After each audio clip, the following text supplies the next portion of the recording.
Meet Natalie and Barry. Natalie and Barry have finally found their perfect dream home. It has everything they need, and after careful consideration, they have put in an offer to purchase. But the process of buying a home can be a confusing one.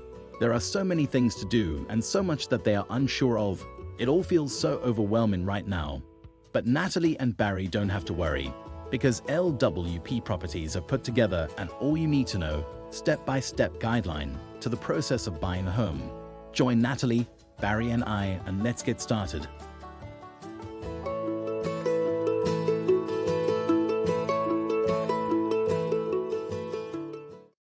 After looking at what felt like hundreds of houses, Natalie and Barry have finally found a home that they love. They've put in an offer to purchase, and it was accepted. They've agreed to pay a deposit and have made sure that they pay this into the LWP property or attorney trust account as quickly as possible. Remember to supply all documents needed for your FICA compliance, as well as all the documentation that the mortgage originator has requested. This will enable them to submit the bond application to the relevant banks. Once you have a bond quotation, give your acceptance of this back to the bond originator as quickly as possible so that they can liaise with the bank to instruct the allocated bond attorneys. A copy of the bond grant should also be provided to the transferring attorneys. Make sure that you pay all amounts and sign all documents required by the attorneys as quickly as you can when they request them.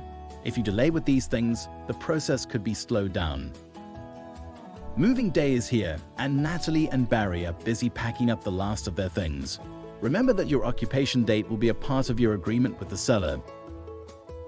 On transfer, they will receive the original gas, electric fence, and electrical compliance certificates from the seller. Another thing to remember is that they must take pictures of the initial water and electricity meter readings. This will help them when they go to the council offices to open their accounts. Take note too, that if the electricity is with Eskom, the account can be opened immediately upon occupation, without having to wait for the transfer to go through. This is recommended because any reconciliation issues between consumption of the purchaser and the seller cannot be backdated by Eskom.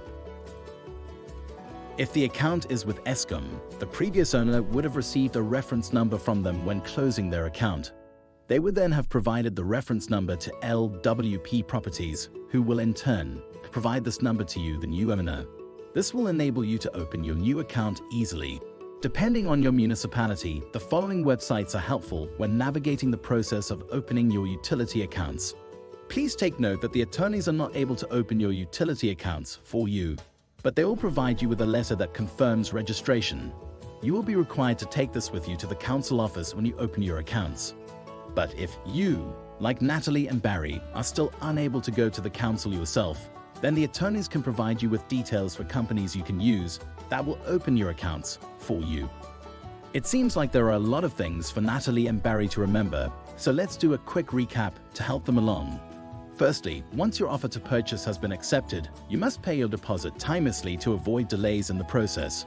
Provide all documents required by the mortgage originator as quickly as you can so that they can apply to the relevant banks. Once your bond is approved, accept the quotation and provide the mortgage originator with the acceptance. The transferring attorneys must also receive a copy of the bond grant.